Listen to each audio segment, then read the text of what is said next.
하나님의 풍성한 은혜와 사랑이 지혜와 함께 이곳에 부어지기를 주님의 이름으로 기원합니다. 우리가 지난주에 같은 제목으로 첫 번째 시간을 가졌습니다. 오늘이 두 번째, 이제 마지막 시간입니다. 지난주 말씀의 핵심은 예수님의 십자가 복음, 그것이 무엇인가? 그것은 우리 삶 속에서 겪는 우리 각자의 십자가에 그대로 못 박히라 하는 것이었습니다. 십자가에 못 박히는 것. 고난이나 아픔, 억울함이나 속상함을 겪을 때 예수님을 바라보면서 그 고난의 십자가를 피하지 않고 거기에 그대로 못 박히라는 말씀, 그것이었죠. 그렇다면 십자가에 못 박혀야 될 것이 구체적으로 무엇인가? 이런 것이 자세하게 잡히지 않으면 사실은 백날 들어도 아멘을 아무리 많이 해도 변화와는 상관이 없습니다. 구체적으로 짚어져야 된다는 거죠. 그래서 회개할 것을 구체적으로 회개하고 또 하나님 앞에 간구할 것을 바르게 간구할 수 있다는 것이죠. 오늘 성경 말씀을 통해서 못 박혀야 될 그 구체적인 것들을 찾아보려 합니다. 먼저 38절에서 40절에 있는 내용의 말씀에 그 주제가 뭡니까? 그것은 바로 이것입니다. 명예욕을 자극하는 자존심이라는 거죠. 제자들이 자신들이 직제자였기 때문에 그들은 이런 생각을 자주 하게 됩니다. 뭐냐면 예수님의 정통성을 이어갈 자들, 우리들이다. 또한 무리들이 예수님의 단체에, 예수님을 쫓는 단체에 들어와야만 그를 인정하고 형제라 여겼습니다. 물론 예수님도 그것을 제자들에게 가까이 두고 훈련시켜 가셨어요. 바르게, 또 옳게, 빗되게 그렇게 말씀을 받고 그런 삶이 되기를 주님이 원하셨죠. 그래서 제자들은 스스로 점점 더 사실은 자긍하게 될 수밖에 없습니다. 기적의 주인이신 예수님의 직제자다라고 하는 자긍감이 있습니다. 그러므로 그들은 다른 어떤 사람들보다 특권 의식을 가질 수밖에 없습니다. 그리고 단체의 권위를 고수할 수밖에 없죠. 그런데 예수님은 아니었다는 겁니다. 여기에 문제가 있습니다. 오늘 말씀이 그렇게 시작되죠. 요한 제자는 예수님, 선생님, 우리를 따르지 않는 자가 주님의 이름으로 귀신을 내어 쫓는 것을 보고 우리가 보고 우리를 따르지 아니했기 때문에 금하였나이다 라고 합니다. 무슨 칭찬이나 들을 법하게 말이죠.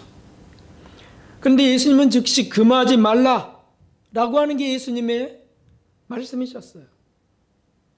내 이름을 의탁하여 능한 일을 행하고 즉시로 나를 비방할 자가 없느니라. 그냥 놔두라는 말씀에 더 놀라운 말씀을 하셨는데 그것이 우리를 반대하지 않는 자는 우리를 위하는 자니라 라고 하는 말씀이셨습니다. 반대하지 않고 우리가 지금 전하는 말씀을 사용하거나 우리가 가진 은사를 활용하거나 그렇다면 다 우리 편이다는 뜻이죠. 맞지 않습니까? 하지만 제자들에게 이것은 그렇게 간단한 문제는 아니었습니다. 미묘한 것이 여기에 있었습니다. 왠지 아십니까? 그게 바로 기득권이라고 하는 거죠. 내가 먼저 획득한 정통성의 문제, 내가 먼저 획득한 어떤 권리와 권세, 이런 것들이죠. 거기 누군가 끼어들려고 하면 반발하는 게 본능입니다. 정통성을 내세우고 순수성 유지를 내세웁니다. 어느 단체나 이런 일들이 있습니다. 한마디로 이것이 뭐냐면 자존심이라는 거죠. 좋게 표현해서 자존심, 그리고 바르게 표현하면 정확한 표현은 명예욕입니다. 우리가 십자가에 못 박혀야 될 것, 우리가 못 박아야 될 것이 뭐냐 하면 바로 이 명예욕을 자극하는 자존심이라는 뜻입니다. 이것이 자리하고 있으면 질투심을 유발합니다. 그리고 결국은 범죄하게 합니다. 아집이 생깁니다. 그룹의 단체의 아집들이 생깁니다. 폐쇄적이 됩니다. 우리가 먼저 택한 건데, 우리가 먼저 배운 건데 교만해집니다. 타인은 무시합니다. 업신여깁니다. 자기들만이 바르다고 믿습니다. 그래서 어떤 유명한 큰 교회에 다니는 성도님들은 거기 무슨 고시나 보고 들어간 것 같이 자긍감을 갖고 아주 나 어느 교회 다녀요? 라고 이렇게 으스대는 마음이 일어나기도 하고요. 반대로 작은 교회, 개척교회 다니면 뭐 그냥 작은 교회예요. 개척교회예요. 스스로 자신을 낮춰버려요. 그게 다 어떤 데서 오냐면 명예욕에서 온다는 거예요. 명예욕. 저는 이것을 아주 눈으로 아주 자세하게 본 과거 경험이 있습니다. 저희 스승이 성경 공부를 인도하시고 교훈하실 때 많은 사람이 따랐습니다. 근데 초기에 그분을 따르며 성경 진리를 배워서 가르치던 선배들이 있었습니다. 그러니까 직제자들이죠. 그분을 통해서 저는 확실히 보았습니다. 오늘 이 말씀과 너무 똑같았습니다. 누가 배운 그 진리를, 성경이 진리죠. 성경 속의 핵심 진리를 너무 좋아서 뭔가 이렇게 책자로 만들려고 하거나 그러면 그걸 못하게 했습니다. 또 누가 어떤 소그룹을 인도하고 제자들을 양육하려 하면 싫어했습니다. 그리고 선생님과 따로 연구하는 시간을 가지려고 몇몇이 모이려 하면 경계했습니다. 이유는 언제나 진리의 순수성이 떨어지기 쉽다는 겁니다. 그런데 선생님은 아니셨습니다. 예수님께 거저받은 건데, 거저 전달해야 되는데, 땅끝까지 이르러 복음을 증거해야 되는데 뭘 편을 가리고 경계시키고 그물건 이런 것들이 용납되지 않는 거예요. 그러니까 원하기만 하면 마음껏 전하셨습니다. 그런데 그곳에 있는 직제자라고 믿는 분들은 왜 나한테 얘기 안 하고 갔냐는 거예요. 교인들이 가서 거기 가서 은혜를 받고 진리를 배우려고 왜 담임 목사한테 얘기도 안 하고 갔냐는 거예요. 무엇이죠? 기득권이죠. 명예욕이죠. 누구나 배우길 원하셨는데 못마땅해 하는 것들이 있었습니다. 그게 진리의 순수성인가요? 아니죠. 기득권을 지키려는 자존심일 뿐이에요. 그것을 고치지 못할 때 무슨 일이 벌어지는 줄 아시나요? 그분들은 어떻게 되었습니까? 서로 자존심 싸움을 서로 하더니 질투하고 오만하게 행하면서 그렇게 나가기 시작했습니다. 결국은 선생님만 뭐 스승이냐? 우리도 스승이지. 뭐 이런 말씀까지 무례한 말까지 하면서 행하다가 주님께서 직접 해체를 명하는 사건이 일어났습니다. 그래서 다 해체돼 버렸어요. 그 연궤라고 하는 그 회가 없어져 버렸어요. 그러면 겸손하게 내려와서 회개하고 돌이키고 다시 시작해야 될 것이거늘 그러지 않았습니다. 하나씩 둘씩 떠나버렸습니다. 그 결과 어떻게 되었는지 아시나요? 그 자존심을 그대로 부수지 않고 품고 나아가려고 하다가 진리로부터 떨어지기 시작하고 경건의 교훈에서 창념치 않고 분리되기 시작하더니 어떤 분은 타락했고 어떤 이는 장사꾼이 되어버렸습니다. 또 어떤 이는 이 단체를 비방하고 선생님을 욕하기도 했습니다. 정체가 드러난 것이죠. 자신을 높이는 명예욕입니다. 나쁜 자존심의 결과입니다. 바로 이런 것들이 십자가에 못 박혀야 된다는 것이죠. 직분으로 인하여 생길 수 있습니다. 권위주의들이 못 박혀야 되는 일입니다. 이런 생각을 쉽게 할 수 있습니다. 여기가 어떤 자리라고. 지금 누구 앞에서 떠드는 거야? 몇 살이나 먹었냐? 아니 이 차에 지금 어떤 사람들이 탄 줄 모르는구만. 내가 누군지는 알아? 이런 마음들. 알지도 못하는 것이 까불고 있네. 이제 시작한 주제. 이런 것들이 다 뭐냐면 십자가에 못 박혀 버려야 될 것들이지 않습니까? 자신의 명예욕으로부터 나온다고 하는 사실을, 그 추하고 더러운 냄새를 그들은 맡지 못하는 것이죠. 어떤 이들은 자신들의 특권을 높게 여기며 다른 것들이 섞이는 것을 좋아하지 않습니다. 어떤 친구와 어떤 작은 그룹을 만들거나 친구와 손잡고 갈 때 누가 와서 나도 같이 가 할 때 그것을 왕따시키고 거부하는 어린이들의 모습 같습니다. 싫어합니다. 본능이 있다는 거죠. 아지비오 교만입니다. 그래서 두 번째 못 박혀야 될 것이 이것입니다. 42절을 보십시오. 또 누구든지 나를 믿는 이 소자 중 하나를 실족케 하면 하면서 말씀하신 것이 있습니다. 두 번째 못 박혀야 될 것은 교만과 무례함이라고 하는 것이죠. 이게 소자를 실족시키는 이유입니다. 여기서 소자가 누구입니까? 소자는 작은 자예요. 마음이 여린 사람, 드세지 않고, 또 소심한 사람. 저도 소자예요. 저도 소심하거든. 소심증이 있거든요, 제게.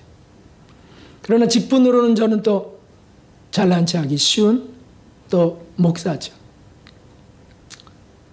실제로 부족한 사람, 뭔가 자꾸 떨어뜨리는 사람, 뭔가 자꾸 어떤 실수가 잦은 사람 다 소자입니다. 난 공부를 잘 못했어요. 소자입니다. 저는 내세울 게 아무것도 없어요. 소자입니다. 그런 소자를 실족시키는 사람에 대한 말씀이죠. 아랫사람이라고 함부로 대하고 또는 모자란다고 무시하고 또는 정말 귀찮네. 하여튼 일만 만들어. 이렇게 하는 업신여기는 일들을 말함입니다.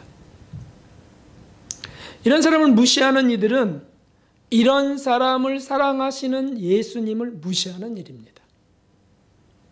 이게 얼마나 교만한 일입니까? 저에게 종종 전화하고 카톡하는 분들 중에 좀 정상적이지 않은 분들이 있습니다. 언젠가 말씀드렸지만 뇌성마비 환우들, 또 교통사고 후유증 뇌 환자들, 이런 사람들은 정상적이지 못해요. 그러니까 자기중심인 경우가 많습니다. 더 폭넓게 생각할 수 없는 거예요. 그 지력이 한계에 막혀 있는 거죠. 전화하거나 카톡하면 어떤 때는 반갑지만 바쁘거나 피곤한 날이면 조금 귀찮은 생각도 듭니다. 그 통화 내용은 하나도 중요한 것들이 아니라 그랬죠. 아주 단순한 것들입니다. 지금 뭐 하세요? 저는 지금 바쁘게 막 이러는데 지금 뭐 해요? 뭐 하세요? 지금 바쁘게 일하는데요? 그렇구나. 그리고 뭐 할 거예요? 본인이 뭘 그렇게 그게 궁금하실까? 그냥 대화하기 원하는 거예요. 저 감기 걸렸어요. 속상해요. 버스 기다려요. 근데 안 와요. 짜증나. 보고 싶어요. 왜 전화 안 받으세요? 그런 이들이 소자입니다. 어떨 때는 목사님, 왜 전도사님 전화 안 받으세요? 그러기도 합니다. 그럼 바쁘신가 보지. 정말 여러 번 했는데 안 받으신대요. 바쁘신가 봐. 그들이 소자입니다. 마음이 여리고 소심해서 늘 눈치 보는 이들도 소자입니다. 눈치 봐요. 마음이 좀 강한 사람들은 사람들의 눈치를 잘 안 보게 되는데 늘 소심하고 그 눈치 봅니다. 나는 어떻게 생각할까? 조금 부딪힌 것 같고도 마음고생을 합니다. 내가 그러지 말았어야 되는데. 이런 이들이 소자입니다. 그래서 좀 회복해 보려고 몰랐는데도 무시당하면 또 마음이 아파요. 상처받아. 인사도 받지 않는 사람 앞에서 괴로워하는 이들이 소자입니다. 이런 소자를 무시하거나 업신여기는 이들에 대한 말씀이죠. 특히나 예수님을 따르는 이들 중에 작은 이들, 그 소자를 무시한 자들을 주님은 이렇게 하는 게 낫다라고 하셨어요. 한번 읽어보겠습니다. 같이. 또 누구든지 나를 믿는 이 소자 중 하나를 실족해 하면 차라리 연자 맷돌을 그 목에 달리우고 바다에 던지움이 나으리라. 무슨 뜻입니까? 준엄한 심판이 있을 거라는 말씀이죠. 교만과 무례함을 하나님이 엄중히 심판할 것이다. 그러니 차라리 죽는 게 낫다. 결단을 촉구하시는 말씀이. 그래서 이 다음에 나오는 겁니다. 결단을 촉구하는 말씀이에요. 너희들의 그 무례, 교만, 그 자존심, 명예욕 그런 것들을 철저히 못 박으라. 결단을 촉구하는 말씀. 이는 못 박는 자세와 결심을 말합니다. 무엇입니까? 이 사순절에 이런 것들 우리에게 너무도 필요합니다. 아주 절실히 필요한 것입니다. 43절에서 47절까지가 그 말씀입니다. 못 박는 확실한 방법에 대한 말씀이에요. 손과 발, 눈, 그것이 범죄케 하면 그것을 뽑아버리고 자르고 이런 자세로 너희가 결심하라. 그렇게 못 박으라. 그런 말씀이죠. 실제로 강한 결단과 실행을 말합니다. 주님, 다시는 그렇게 하지 않겠습니다. 절대로 소자를 무시하지 않겠습니다. 툭하면 작은 자를 집안에서도 무시하는 일들도 있습니다. 그래서 욕이 달려있는 분도 계시죠. 그래서 막 이 병자, 신자, 이 멍자, 청자, 이 쪼자, 다자 막 해가면서 막 무시하고 막요. 소자를 무시하는 그런 것들, 그걸 확실하게 정말 결심하고 끊어내야 된다. 어떻게? 손이 범죄하면 손을 잘라버릴 정도로, 발이 범죄하면 발을 잘라내고서라도, 눈이 범죄하면 눈을 뽑아내고서라도 천국 가는 게 더 낫다. 결심을 촉구하는 결심. 세상에서도요, 승리자들은 결심한 대로 실행하는 사람들이 승리자가 많이 나옵니다. 세상에서도 그렇다는 거예요. 그러나 이거는 영적인 싸움이에요. 마귀가 있고 우리의 죄악이 있습니다. 거기에 결심하지 않으면 어떻게 되겠냐고요. 세상에서도 늘 결심을 안 하고 늘 그냥 흘러가는 대로 산다 그러거나 게으른가 나태에 뒤척이면 그는 패자가 될 뿐이죠. 영적 싸움에서 그건 더 말할 나위가 없습니다. 주님, 이제 절대로 제게 이런 일, 무시하는 일을 절대로 갖지 않으려 합니다. 그렇게 결단을 하고서 우리가 실천해 간다면 놀라운 일들이 벌어지죠. 내가 이제 눈을 삐죽인다면, 또는 깔보는 눈을 뜬다면 눈을 때리리라, 눈을 뽑으리라, 이런 마음이죠. 그럴 때 주님이 개선될 은혜를 주세요. 그럴 때 능력을 함께 하시는 것을 주님이 우리에게 허락하세요. 가만히 있는 사람에게 능력을 보여주시지 않습니다. 열심을 품고 주를 섬기라고 하는 말씀이 무엇입니까? 마음과 뜻과 정성과 목숨을 다해 여호와 하나님을 사랑하라는 것이 무엇입니까? 바로 그런 것이죠. 결단이 필요합니다. 그냥 예전과 똑같이 살다가는 똑같은 것도 아니고 그는 패자가 되고 그는 썩어가는 것입니다. 버림받게 되는 것이죠. 제가 남을 또 무시한다면 금식을 하겠습니다. 이런 거 참 좋은 결단이죠. 제가 또 남을 무례하게 대했다면 금식하겠습니다. 한 끼라도. 제가 또 퉁명스럽게 해서 남을 어렵게 한다면 저를 때리겠습니다. 스스로라도 말이죠. 이 몹쓸 성질, 이 몹쓸 비인격, 몹쓸 성격 장애, 하나님 이런 걸 도와주십시오. 저는 왜 그렇게 뭐가 났습니까? 저는 왜 그렇게 섬기지 못합니까?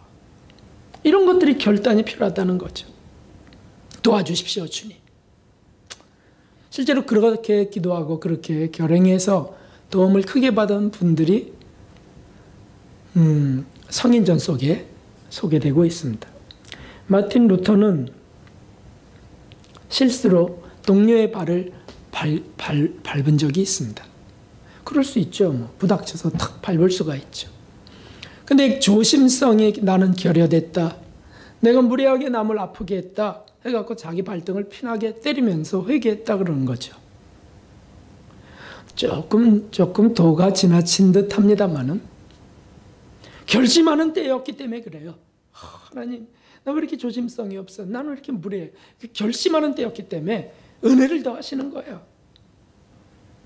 감기 걸린 동료의 고생을 몰랐던 것을 그가 나중에 그 방에서 나오는 걸 보면서 알게 됐습니다.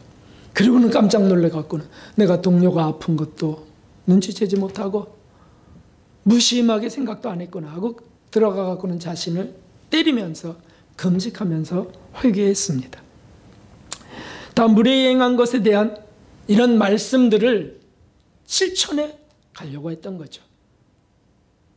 조금 뭐 꼭 그렇게 해야 되는가? 라는 관점에서 볼 필요는 없습니다. 결단이라고 하는 관점에서 봐야 된다는 거예요. 그래야 죄가 용서되는 것은 아니죠. 그러나 결단이 어떤 사람이 하는 거냐는 거죠. 그렇게 예민하게 자신을 말씀에 맞추려고 노력할 때 하나님은 몹시 기뻐하십니다. 그런 글을 하나님은 자꾸 더 정결케 하시고 결국 교회사의 한 획을 크게 끊는 큰 인물이 되게 하셨지 않았습니까? 이런 일에 무딘 사람들은 성장하기 어렵습니다. 그냥 늘 자기중심적으로 살아갑니다. 소자를 무시하면서. 그리고는 자기는 그냥 괜찮다는 거예요. 난 괜찮아. 난 상관없어요. 스스로는 바르게 산다 생각하는 어리석음에 빠지고 맙니다. 성경 구절을 읽어봅시다. 잠언 12장 15절. 미련한 자는 자기 행위를 바른 줄로 여기나 지혜로운 자는 권고를 듣느니라. 저와 여러분은 미련한 자입니까? 지혜로운 자입니까? 미련한 자는 자기가 옳다고 바르다고 보면서 고치려고 안 한다는 뜻이죠. 맨날 남의 잘못이나 지적합니다. 그러나 지혜로운 자는 자기 눈 속에 대들보를 먼저 뽑으려고 하고 권고를 받는다는 거예요. 누가 뭐라 그러면 맞다. 내게 이런 것들이 부족하지. 잘못했습니다. 죄송합니다. 미안합니다. 지혜로운 자예요. 고치려는 결심이 중요합니다. 우리 예배생활, 신앙생활도 고치려는 결심이 필요합니다. 손과 발, 눈이라도 뽑으려는 결단이 없으면 변화도 개선도 없습니다. 예배를 드리는 것도 더 개선되고 발전되어야 합니다. 한 번 드리는 분은 두 번, 두 번 드리는 분은 세 번. 섬김도 변화되어야 됩니다. 발전돼 가는 거죠. 요 정도까지 했던 섬김이 이제는 저 정도까지. 봉사도 헌신도 더 발전되어야만 합니다. 그저 이 일 뭐 이 정도면 되지. 난 이것만 해도 뭐 나는 참 하기 어려운 거 하는 거예요. 그거 감사하지만 언제까지 그러고 살 것입니까? 주님은 우리를 성장하기 원했어요. 자식 성장하기는 그렇게 원하면서 자신은 성장하지 않아서는 말이 안 되죠. 바로 그것이죠. 느슨하려는 것들. 저도 뭐 이제 이렇게 가다 은퇴하면 되지. 뭘 버리긴 그냥 이렇게 그냥 가다가 뭐 누가 오든 말든 뭐 이렇게 가다 은퇴하면 되지. 이런 몹쓸 것들, 안주하려는 것들, 그런 걸 십자가에 못 박는 거예요. 사실은 교만한 거거든요. 우리 주님이 원하는 것이 성장하고 개선되고 고쳐가는 건데 안 하겠다는 거니까 미련한 자이죠. 우리의 교만을, 나의 무례함을, 게으름을 못 박아가는 것. 그래서 50절의 결론의 말씀에 도달합니다. 결론은 결국 이 50절 말씀 때문에 못 박으러 가셨다는 걸 알게 되는 거예요. 50절 말씀이 무엇입니까? 소금에 대한 말씀이죠. 소금을 두고 서로 화목하라 라고 하는 말씀입니다. 여러분, 우리가 서로 사랑하라고 하셨습니다. 사랑을 보여주셨고요. 왜 그러셨어요? 그래야 천국에 간다. 천국은 사랑하는 곳이니까. 그러므로 서로 화목하기 위해서 정말 애써야 된다. 노력해야 된다. 사실은 그럴 때 우리의 더러움과 추함들이 자꾸 드러나고 씻을 수 있기도 합니다. 서로 화목하기 위해서 소금처럼 맛을 내라. 부패와 부정한 것들을 제거하라. 그게 소금을 두고 화목하라는 뜻이에요. 너희 속에, 관계 속에 더럽고 추한 것 있으면 소금을 두고, 소금이 부패를 방지하는 거니까, 정결케 하는 거니까 떠올리고 기억하면서 자꾸 씻으라. 이 귀한 말씀들을 읽어봅시다. 시작. 내가 주와 또는 선생이 되어 너희 발을 씻겼으니 너희도 서로 발을 씻기는 것이 옳으니라. 발을 씻기라. 냄새나는 발을 씻기라. 못마땅한 가룟 유다의 발을 씻기셨던 예수님처럼 말이죠. 또 그 34절인가요? 읽어봅시다.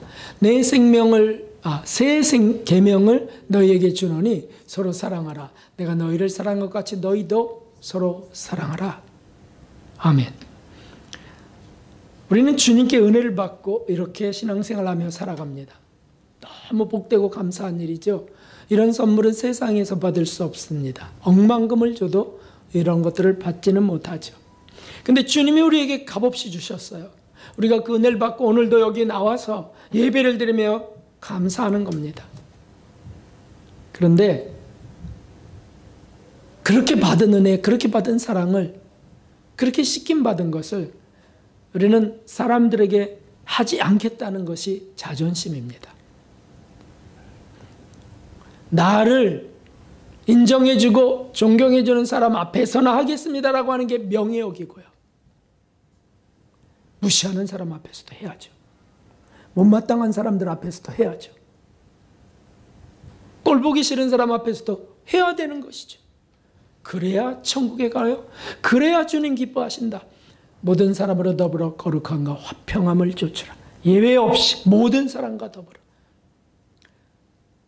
그런 것들을 안 하고 소자를 실족시킨다면 그냥 빠져 죽으라. 그렇게 말씀하신 겁니다. 결국 우리 주님은 주님이 떠나고 나신 후에 제자들이 이렇게 해주길 원하셨습니다. 그래서 세상의 빛으로 오신 예수님이 어떻게 사랑하는 것인지를 보여주셨고, 그 사랑을 배워서 사랑함으로 세상에 또 하나의 빛이 되기를 바라셨습니다. 하나님과 화목하고 이웃과 화목하기를 바라셨습니다. 그것이 하나님의 영광이 되기 때문입니다. 가정 속에서도 사회 속에서도 그렇게 사랑하길 원하십니다. 교회는 무엇입니까? 바로 이런 것들을 배우고 훈련하는 곳입니다. 개인차가 다 있고 특성이 다 다르지만 한 가지 분명한 것, 통일된 것이 있습니다. 바로 화목을 훈련하는 것이다. 사랑을 실천하는 곳이다. 연습하는 곳이 교회예요. 여기는 다 모자란 사람들이 들어오는 곳입니다. 환자들과 병든 자들과 죄인들이 예수님의 친구 되심으로 모이는 것이 교회입니다. 거기서 무엇을요? 치료받고 그리고 사랑을 받으며 사랑을 훈련하는 것입니다. 그것으로 가정으로 나가 전하고 그것으로 직장과 사회로 나가서 그렇게 전하라고. 거기서 편을 가르고 무시하고 무례행하며 맷돌을 목에 걸고 빠져 죽는 것이 낫다고 하셨습니다. 그러므로 결단해야 되겠습니다. 손과 발을 뽑을 각오를, 눈을 뽑을 각오를, 그 각오로 화목을 결단하는 겁니다. 화목. 하나님 전 누구 하는 화목 절대 못하고 있어요. 결단해야죠. 밥은 왜 꼭꼭 드시나요? 자기 몸을 사랑해서죠. 주님을 사랑한다면 결단하고 금식하셔야 옳지요. 차라리. 빠져주는 것보다 낫지 않습니까? 그러나 화목을 결단할 때 발견되는 것이 문제죠. 화목하려 할 때 자꾸 방해하는 것이 문제죠. 그 방해하는 자존심을 못 박으라. 이것이 2주 동안의 말씀이죠. 자존심을 못 박으라. 남편은 남편의 자존심을 못 박고요. 아내는 아내의 자존심을 못 박고요. 부모는 부모의 자존심을 못 박고요. 자식은 자식의 자존심을 못 박아가면서 교만과 무례함을 못 박는 것. 이것이 살 길입니다. 이것이 진보하고 성장하는 방법이고요. 이것이 행복해지는 지름길입니다. 역겨운 자신을, 못마땅해 하는 자신을 그대로 십자가에 못 박아버리는 것. 십자가 보고 그냥 십자가 지고 간다. 그것도 성경이 십자가를 지고 가라. 고난을 피하지 말라. 그러나 십자가에 못 박으라는 것도 있어요. 그리스도 예수의 사람들은 그 정과 욕심을 십자가에 못 박았느니라. 아멘. 그거 잘 외운다고 변화되는 것은 아니죠. 그걸 실천해야 된다는 뜻입니다. 프란시스코는 중세의 위대한 성자죠. 예수님을 누구보다 사랑했던 성자입니다. 그는 어느 날 제자가 자신의 부름에 못 들어 척하는 것처럼 느껴졌습니다. 기도하는 제자, 아무개요 베르나르도요 제가 왔어 라고 했는데도 시큰둥 못 들은 척하는 거예요. 그리고는 그냥 기도하는 모습이었습니다. 그러니 얼마나 갑자기 내가 먼 길을 왔는데 제자를 만나기 위해서 왔는데 무시하는가? 그냥 좀 섭섭한 마음이 들어서 기도를 잠시 중단하고 좀 대화해 주면 만나줘도 좋을 것을 그러고 가서 그 섭섭한 마음을 그대로 갖고 가서 주님께 아뢰었습니다. 하나님, 제 마음이 서운합니다. 섭섭합니다. 왜 제가 부를 때 답변을 못했을까요? 무슨 기도를 그렇게 했기에 그랬을까요? 근데 주님이 말씀을 하셨어요. 이 무례한 자야, 이 교만한 버르장머리 없는 자야, 응? 그는 지금 나와 깊은 교제를 하고 있는 중이었는데 피조물인 하찮은 존재인 네가 뭘 속상해하느냐? 이거를 기도 중에 딱 느낀 거예요. 그러니까 깜짝 놀랐습니다.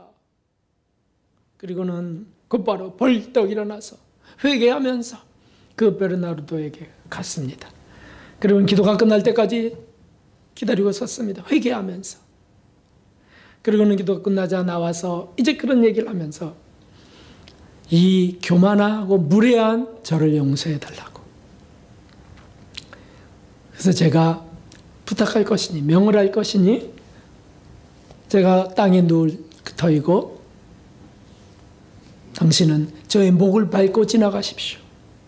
그러면서 이 교만한 자야 어찌 그리 무례했느냐라고 3번 해주시오. 제자가 어떻게 그걸 하겠습니까? 그래도 명령을 내려요. 거룩한 수명으로 말하노니 저를 지나가시오. 그러니까 어쩔 수 없어요. 그 수도에서는 순명이 제1계명이니까. 그러니까 밟고 지나가는데 눈물을 흘리면서 회개하면서 지나가는 거예요. 그도 제가 무심해갖고 듣지도 못했구나. 제가 왜 이렇게 교만했는가. 스승이 발을 밟고 지나가면서 스승도 울면서 기도하면서 발베어 쌉니다. 저는 교만하고 무례합니다. 3번을 지나가면서 울고 그리고는 다시는 그 스승 프란시스 앞에 나타나려고 안 했습니다. 왜냐하면 나타나면 또 못 부탁할까 봐.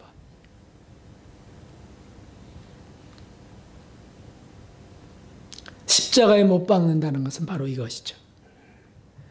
또 어느 날 루피노라고 하는 제자에게는 회중들 앞에 가서 말씀을 증거하라고 했습니다. 그런데 딴 사람에게 명하소서, 저는 회중들 앞에 나가기가 영 부담스럽습니다. 좀 그거 못하는 거 아시잖아요, 선생님. 이라고 하니까 지금 불순종, 그 다음에 예수님을 증거하는 것에 뭐가 부끄럽다는 건가? 자신이 부끄럽다는 거죠. 그래서 그거를 지적하려고 벌거벗고 가서 설교하시오 라고 말을 했습니다. 벌거벗고요? 실오라기 하나 걸치지 말고, 그리고 가서 주님을 증거하시오. 주님의 청빈을 증거하시오. 그러니까 또 어떡합니까? 그렇게 안 하면 좀 이제 나가야 돼요, 수도회를. 그러니까 얼굴이 빨갛게 창피스럽지만은 그걸 회개하면서 자신의 그 명예욕, 루피노는 기사였거든요. 명예욕, 그거를 포기하고 가갖고는 울며 예수님을 증언합니다. 예수님이 이렇게 십자가에 달리셨습니다.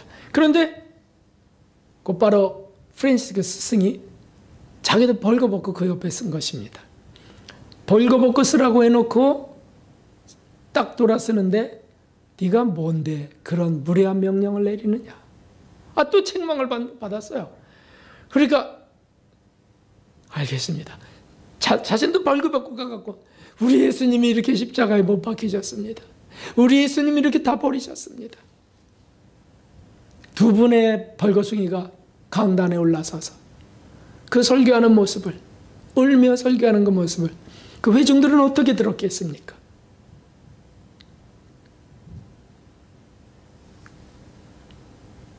제가 이렇게 무례한 자입니다. 제가 이렇게 제자를 괴롭힌 자입니다. 라고 쓰는 그 스승을 보면서 사람들이 다 은혜를 받고 거기서 클라라라고 하는 숙녀가 큰 감동을 받고 그 프란시스코의 여제자가 되는 거죠. 그런 것입니다. 십자가에 못 박는 것은 다 빛으로 드러납니다. 사랑하는 성도 여러분, 우리가 용기를 구해야 되겠습니다. 결단을 해야 되겠습니다. 근데 이대로는 살고 싶지 않아요. 그렇다면 결단을 해야죠. 이대로 살고 싶어요. 그러면 연자맷돌을 하나 준비해 놓고요. 늘 그런 삶이 우리는 반복되니까. 그러므로 개선되기를 우리는 구합시다. 예수님께 하나님 우리를 구해주세요. 우리를 고쳐주세요. 그저 육신의 병 하나 생기면 그거 고쳐달라고는 애를 쓰면서도 성격을 고쳐달라고는 그렇게 몸부림치지 않는다면 어떻게 되겠습니까? 우리의 못나고 더러운 성질을 고쳐달라고 하고, 하나는 교만하고 무례함을 고쳐달라고 하고, 그리고 이 한량한 자존심으로 붙들고 있는 그 명예욕을 하나님 다 못 받게 해주세요. 아니 저 자신을 못 받게 해주세요. 못 받기를 원합니다. 그러면서 낮아져서 사랑의 꽃이 피고 사랑의 열매를 맺는, 화목의 열매를 맺는 화목의 도구가 되는 저와 여러분들 되시기를 주님의 이름으로 축원합니다. 483장 찬송 드리고 우리 기도하겠습니다.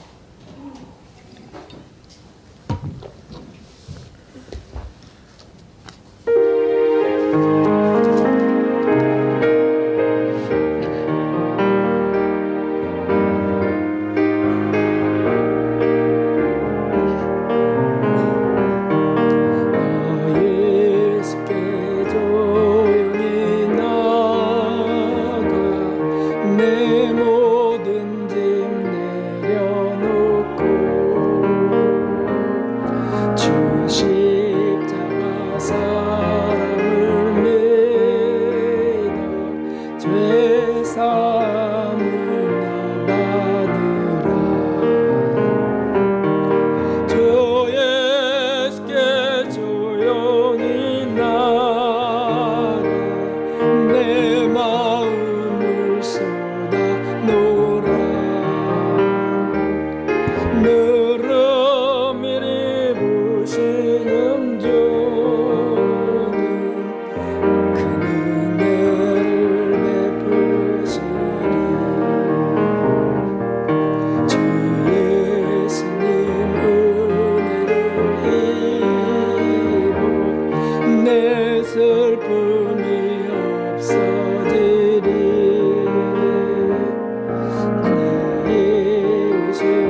주님 한번 부르고 받은 말씀으로 회개하는 시간 같습니다. 기도합니다.